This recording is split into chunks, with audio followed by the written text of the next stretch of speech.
High corp சோறு, high sugar பாயாசம், high fat snacks இதெல்லாம் சாப்பிட்டுட்டு டயட் இருக்க முடியுமா?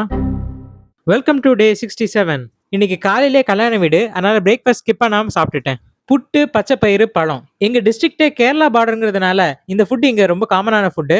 எனக்கு ரொம்ப பிடிக்கும். இது கூடவே பப்படமும் பொரிச்சு சாப்பிடுவாங்க. நான் டயட்ல இருக்கிறதுனால பப்படத்தை ஏர் ஃப்ரை பண்ணி சாப்பிட்டேன். இதுவே நிறைய கேலரி வந்துரும். ஆனா எக்ஸ்ட்ராவா இது கூட ஒரு டீயும் குடிச்சேன். ஏன்னா மில்க் ஐட்டம் புட்டு கூட ஊத்தி சாப்பிடுறதுக்கு ரொம்ப நல்லா இருக்கும். சில பேருக்கு புட்டுல பழம் போட்டு சாப்பிடுறதே பார்க்கிறது கொஞ்சம் வியர்டா இருக்கும். ஆனா எங்க ஊர்ல புட்டுல பழம் போட்டு சாப்பிடுறது, உப்புமால பழம் போட்டு சாப்பிட்டதெல்லாம் ரொம்ப காமனான விஷயம். முடிஞ்சா நீங்களும் ஒரு வாட்டி ட்ரை பண்ணி பாருங்க. கல்யாண வீட்டுக்கு வந்த பிறகு ஒரு கப் ரஸ்னா கொடுத்தாங்க. நான் வேண்டான்னு அவாய்ட் பண்ணிட்டேன். லஞ்சுக்கு வந்துட்டோம். எங்க டிஸ்ட்ரிக்டோட டிபிக்கல் வெஜ் மீல் இது. பச்சடி, அவியல், வாழைக்காய் துவரம், பைனாப்பிள் ஜாம். இது கூட ஊறுகாய், அப்பளம், தயிர் பச்சடி எல்லாம் வச்சாங்க. கடைசியா தான் எனக்கு பிடிச்ச உருளைக்கிழங்கு கூட்டு வச்சாங்க. ரைஸ் போர்ஷன் கண்ட்ரோல்ல சாப்பிடணும்னு நினைச்சேன். கொஞ்சம் அதிகமாவே வச்சுட்டாங்க. அப்பளம் அவாய்ட் பண்ண வேண்டியதுதான். பட் பருப்பு குழம்பு கூட ரொம்ப சூப்பரா இருக்கும்னு கொஞ்சமா எடுத்துக்கிட்டேன். அதுக்கடுத்து சாம்பாருக்கும் கொஞ்சம் போட்டுக்கிட்டேன். அப்புறமா கொஞ்சம் ரசமும் வாங்கிக்கிட்டேன். கடைசியா எங்க ஊர் ஸ்பெஷல் சிறுபயிறு பாயாசமும் சேமியா பாயாசமும் வந்துச்சு. பார்க்கிறதுக்கே செம்ம டெம்டிங்கா இருந்துச்சு. என்னால போர்ஷன் கண்ட்ரோல் கூட பண்ண முடியல.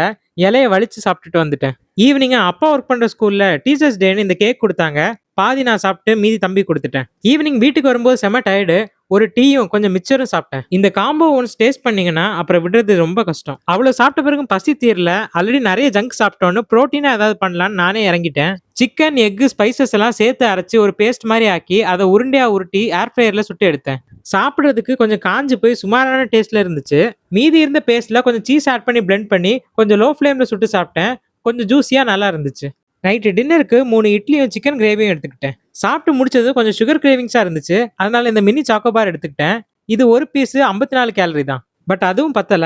அப்புறம் ரம்பூட்டான் பழம் கொஞ்சம் சாப்பிட்டேன். இன்னைக்கு நிறைய வெரைட்டில நிறைய ஃபுட் சாப்பிட்டாலும் கொஞ்சம் கண்ட்ரோல்டா இருந்ததுனால இன்னைக்கு நம்மளால மெயின்டெனன்ஸ் கேலரிக்குள்ள முடிக்க முடிஞ்சது. மீண்டும் சந்திப்போம்.